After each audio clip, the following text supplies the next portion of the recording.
যে ছোট্ট ছোট্ট তারকাগুলো দেখি, এর মতো আরো শত শত হাজার হাজার লক্ষ লক্ষ কোটি কোটি তারকা আল্লাহ পাক সৃষ্টি করে রাখছেন। ভাই এইরকম তারকার মতো আরো অনেক গ্রহ উপগ্রহ আছে। এই গ্রহ উপগ্রহের মধ্যে একটা একটা জিনিস আছে যার নাম হলো ব্ল্যাক হোল।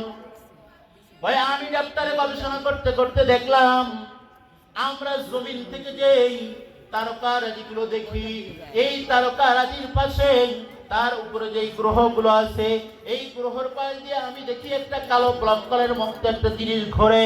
এই ব্ল্যাক হোল আস্তে আস্তে তারকা নামক যতগুলো গ্রহ আছে সমস্ত গ্রহকে আস্তে আস্তে এই ব্ল্যাক হোল খায়া ফেলায়। একদিন খাইতে খাইতে যেদিন এই চন্দ্র রাত্রে বেলায় আমরা যেই চাঁদটাকে দেখি, ডক্টর এডুইন হাবেল বলে, মুসলমান তোমরা সাক্ষী থাকো, আমি ডক্টর গবেষণা করে দেখলাম যে অবশ্যই অবশ্যই আসমান ফাইটা যাবে। কেমনে ফাটবে?